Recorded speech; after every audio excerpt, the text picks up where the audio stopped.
ये Samajwadi party, Congress party जो ठेका लेकर बैठे हुए हैं, इनके साथ चले जाओ तो सेकुलर, इनकी गुलामी करो तो सेकुलर, इनके जनसभाओं में दरी बिछाओ मुसलमान तो सेकुलर, इनके मंच पर मुसलमान को ढकेल दो तो सेकुलर, और मुसलमान को दबा दो तो सेकुलर। अरे याद रखो, मुझे तुम्हारे सर्टिफिकेट की जरूरत नहीं, मैं अपनी जूती पर तुम्हारे सर्टिफिकेट को नहीं रखता हूं। भारत का मुसलमान हूं, अव्वल दर्जे का शहरी हूं, मैं किसी से कम नहीं, ना मुझसे कोई बड़ा नहीं, मैं सबके बराबर हूं और सबके बराबर मुझसे सलूक किया जाना चाहिए। यह मजलिस का पैगाम है। भारत की जमहूरियत, भारत का संविधान जिसको बाबा साहिब अंबेडकर ने बनाया है, वो तुमसे पुकार पुकार कर कह रही है, उठो भारत के मुसलमानों, उठो उत्तर प्रदेश के मुसलमानों, उठो असमोली के मुसलमानों। याद रखो, ये संविधान को अगर एक जीती जागता किताब रखना है तो तुमको अपने हक के लिए लड़ना पड़ेगा।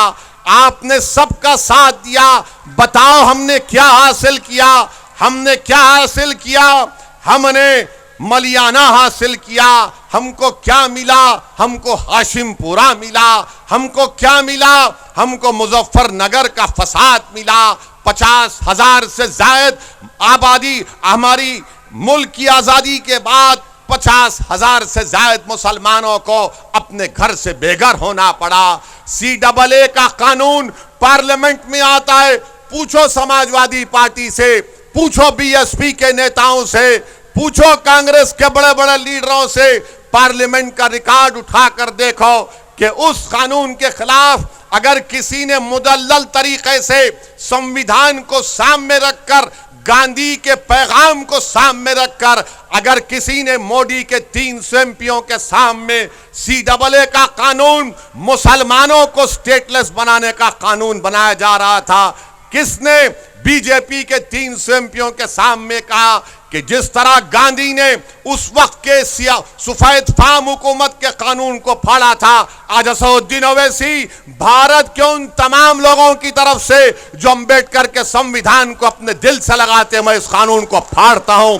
बीजेपी के 300 MP खड़े हो गए और कहा कि तुम कैसे फाड़ सकते हो? तो मैंने कहा यह कागज का टुकड़ा है, यह कानून नहीं है। ऐसे कोई कानून को हम नहीं मानते जो भारत के संविधान के खिलाफ जाता है। मजहब की बुनियाद पर तुम मुसलमानों को भारत की शरीयत से महरूम करना चाहते हो, तो हमने कानून को फाड़ा, एहतजाज किया। क्या किया समाजवादी पार्टी ने? क्या किया BSP ने? क्या किया कांग्रेस ने? कानून मुझे हमारे मुल्क से बेदखल करने के लिए बनाया जा रहा था। आज मजलिस पर इल्जाम लगाया जाता है कि मजलिस इत्तेहादुल मुस्लिमीन फिरका परस्त पार्टी है, मजलिस फिरका परस्ती को बढ़ाती है। मैं आपको बताना चाहता हूं कि जब 2019 जून में अमित शाह ने बीजेपी की सरकार की तरफ से कानून लाए, जिस कानून का नाम वो मनहूस काला कानून है, उसका नाम UAPA है। अमित शाह ने कानून में तरमीम करके कह दिया कि दिल्ली में बैठा हुआ एक NIA का इंस्पेक्टर असमोली में कोई भी शख्स को टेररिस्ट घोषित कर दे सकता है बगैर कोर्ट के फैसले के। किसने उस कानून की तायीद की? समाजवादी ने तायीद की, कांग्रेस ने तायीद की। बताइए किसने उस कानून के खिलाफ वोट किया? किसने? बीजेपी के 300 MP हैं, मैं जानता था।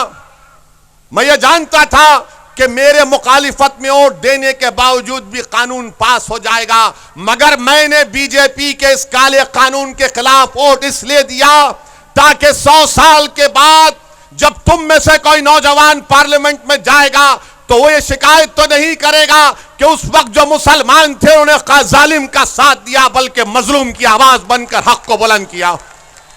हमने कानून के खिलाफ वोट दिया। मगर जो लोग हमको फिरका परस्त कहते हैं, क्योंकि आपने तायीद की पार्लियामेंट में, आपने तायीद की, कांग्रेस ने राज्यसभा में तायीद की। इस कानून के तहत 120 दिन बगैर किसी के चार्ज के जेल में रखा जा सकता है। आपने तायीद की, आपने मदद की अमित शाह की, और जब यूपी का चुनाव आ रहा ओवैसी के ऊपर उंगलियां उठाते हैं, ओवैसी को तनकीद करते हैं। बताओ तुम्हारा क्या पोजीशन था उस वक्त? नहीं बताएंगे। क्या बोलेंगे? नहीं, देश के हित में हमने वोट दिया। क्या देश के हित में है कि बच्चे जो दिल्ली में CAA का एहतजाज किए, आज भी हमारी बहनें जेलों में, हमारी बेटियां 1-1 साल 12-12 महीने UAPA के कानून में जेल में है। क्यों जेल में है? क्योंकि समाजवादी पार्टी और कांग्रेस ने मिलकर अमित शाह के लाए हुए कानून की तायीद की। आप फैसला कर लो कौन बी टीम है, कौन तुम्हारे वोटों का सौदा कर रहा है, कौन तुम्हारे नौजवानों को जेल में डाल रहा है, कौन मिलकर कानून बनाते हैं।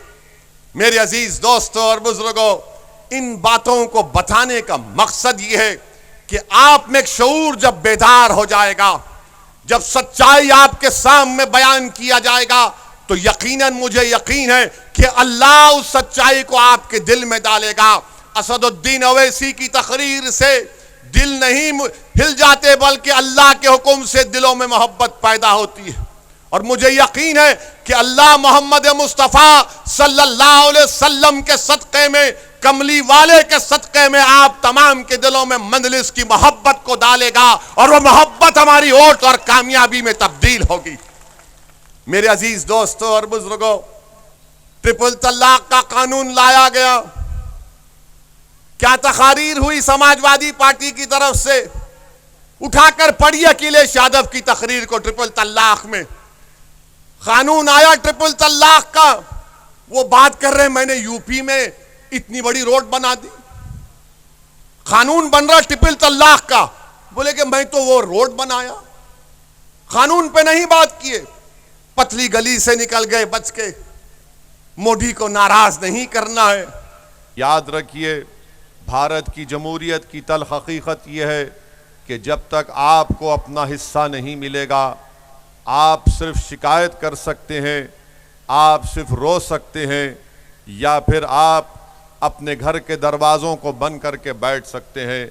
मगर अगर आप इज़्ज़त के साथ ज़िंदगी गुजारना चाहते हैं, अगर आप बग़ैर खौफ के अपने मसाइल को और अपनी आवाज़ को उठाना चाहते हैं, तो मेरी आपसे गुजारिश है मेरे अजीज़ दोस्तों और बुज़ुर्गों कि अपनी एक सियासी क़यादत को बनाइए, अपनी एक नेता को बनाइए, अपने मसाइल को हल करिए। पिछले 60 साल से आपने मुख्तलिफ़ सियासी पार्टियों को वोट दिया, आपने कांग्रेस का साथ दिया, आपने चरण सिंह की लोकदल का साथ दिया, आपने मुलायम सिंह का साथ दिया, आपने बहुजन समाज पार्टी का साथ दिया। मेरे अजीज़ दोस्तों और बुज़ुर्गों, मुझे आज आप कहने की इजाज़त दीजिए कि आपने सबका साथ दिया, मगर 60 साल में आपने अपने खुद का साथ नहीं दिया। असदुद्दीन ओवैसी उत्तर प्रदेश की सरजमीन को अपनी शोहरत में इजाफ़ा करने के लिए नहीं आया है। मैं यहाँ पर अपनी अना की तस्कीन के लिए नहीं आया हूँ। मैं यहाँ पर अपनी तकारीर के ज़रिए आपसे वाह हासिल करने के लिए नहीं आया हूँ। मेरे अजीज़ दोस्तों और बुज़ुर्गों, मेरे गयूर नौजवानों, मेरी इज़्ज़तदार माँ और बहनों, मेरे दिल का हाल मेरा अल्लाह जानता है। मैं अगर यहाँ पर आया हूँ तो आपको नेता बनाने के लिए आया हूँ, आपकी हिस्सेदारी की लड़ाई लड़ने के लिए आया हूँ। आपको मान सम्मान मिले, आपकी जान की कीमत और आपकी ज़िंदगी की अहमियत दुनिया को मालूम हो जाए, मैं ये काम करने के लिए और मेरे तमाम मंजलिस के रुफ़क़ा यही काम करने के लिए आए हैं। याद रखिए, अगर आप वो दिल फरेब सेकुलरिज़म की बातों में दोबारा अगर आपको फुसलाया जाएगा, याद रखो उत्तर प्रदेश के मुसलमानों, ये सेकुलरिज़म के नाम पर जिस तरह हम छोटे बच्चों को खिलौना देकर उनका दिल बहलाते हैं, पिछले 50 साल से मुसलमानों को सेकुलरिज़म की झूठे और दिल फरेब बातों पर हमारे पास एक खिलौने के तौर पर देकर हमको पीछे कर दिया गया। हमसे इंसाफ नहीं किया गया। मेरे अजीज दोस्तों और बुजुर्गों, मजलिस कभी सेकुलरिज्म के खिलाफ नहीं थी, ना रहेगी। मजलिस सियासी सेकुलरिज्म के खिलाफ है।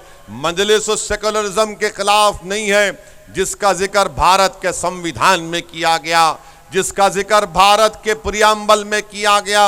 हम उस सेकुलरिज्म को मानते हैं।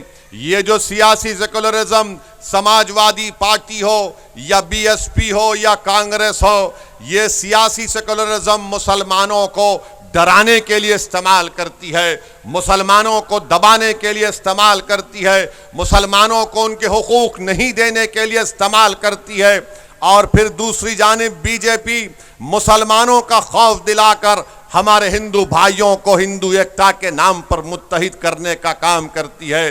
बताइए मेरे अजीज दोस्तों, चक्की के दोनों पार्ट में हम पीछे जा रहे हैं, मगर मैं आपसे कह रहा हूं कि अब हम पीछे नहीं जाएंगे। ये आपकी लड़ाई है, हिस्सेदारी की लड़ाई है। ये लड़ाई हमारे बुजुर्गों के ख्वाबों को पूरा करने की लड़ाई है। ये लड़ाई हमारी इज्जतदार माओं की आंखों में जो आंसू बहते रहते हैं, उन आंसुओं को पोंछने की, उन आंसुओं को रोकने की लड़ाई है।